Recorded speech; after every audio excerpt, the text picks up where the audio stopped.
England are in the World Cup again, and like always, they're actually one of the favorites to win it. But I have this question to ask: do you think actually England can win this World Cup? The last time they won the World Cup was in 1960. So the question is, can they do it in 2026? But the question I really want to look at, I want you to look at some of the best players in the world. There's this argument that England has one of the best squads in the world.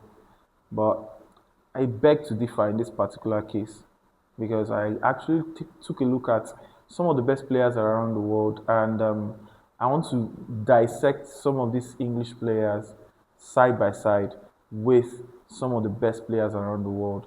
And I think at the end of this, you would see from my own side of the view. So let's start from the goalkeeping position. Current number one, Jordan Pickford, was able to finish third in the clean sheets in the EPL this last season. But would you put him in your team as one of the best keepers in the world, ahead of David Raya, who had the golden glove for the EPL in this season? Or would you put him ahead of even Thibaut Courtois, who is rated as one of the best in the world? That's for you to answer.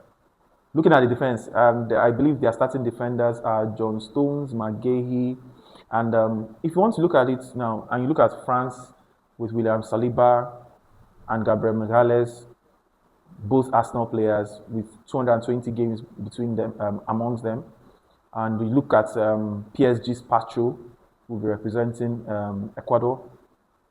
The question I'm wondering is, can that defense really say that they are good enough or they are the best? Because for you to say you're the world champions, that means at least you consider the best in the world. Then you come down to the midfield. We have Declan Rice, we have Jude Bellingham, and while I would make a case for this midfield, because Declan Rice on his day is one of the most energetic, liveliest, and would always make chances. In fact, he's been instrumental to Arsenal winning this league because since he's joined that team, they've become a force to be reckoned with. But would you put him in a bracket ahead of the likes of Vitinha, João Neves, Pedri, Rodri? Although Rodri has been having his issues since his injury last 2 seasons ago. But amongst these midfielders, even Declan Rice is ranked in this World Cup, is ranked as 23rd amongst the 25 best players in this World Cup. Meanwhile, the only person amongst them that is even close to a top 10 is Bellingham, and he's even 13th. Now, coming to the attack, let's go from the wing. And they have wingers like Marcus Rashford, Bukayo Saka on the other side. But would you put a Bukayo Saka ahead of a Lamine Yamal? Lamine Yamal was, I think, second in the last Ballon d'Or or third, and was in the top three. But you now have a Bukayo Saka that I don't think he was even in the top 10. And you have Vinicius Junior from Real Madrid. He's ranked 19 currently in the standings at this particular World Cup. The question is, would you say he's better than these players? Then let me look at the main attack. You have a certain Harry Kane, fifth out of the 25 in the rankings, albeit to his fantastic season playing for Bayern Munich with over 60 goals across the season.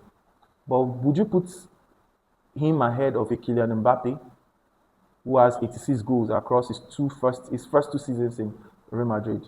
So the question now is, look at these teams. For me, the only persons that can make it to being called one of the best in the world is probably a Jude Bellingham, based on the numbers, and Harry Kane. But the rest of this, England, for me, has one of the most overhyped teams. I believe that is the fact. Yes, they have talented players, but they are decently talented. I don't think I can. If you ask me to choose between a Lamine Yamal and a Bukayo Saka, I'll definitely have a Lamine Yamal any time. You ask me to look at my defense and I have to choose between a Saliba, a Pacho, and John Stones, and I'm definitely having Pacho and William Saliba or Gabriel anytime. Then you come to the midfield. I'd rather even have a Vitinha alongside maybe Pedri in my midfield than having these people. So, but if I'm to put the only two players that are up to world standard in this particular team are definitely Jude Bellingham and Harry Kane.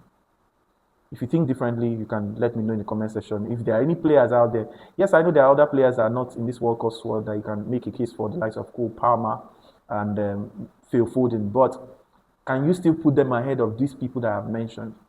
If you have other players that you think can actually outplay them, the truth is that sometimes I look at the English team and I'm not so surprised that they have not gone so far. Yes, in recent time they've made it to the Euros semi-finals and the last tournaments they've been to, the last three tournaments they've been at the semi-finals.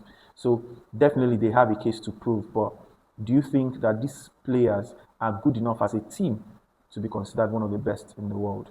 So if you have your players that your picks around the world, you can always let me know in the comment section.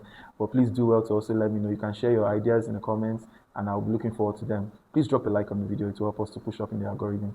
I look forward to seeing you on the next one.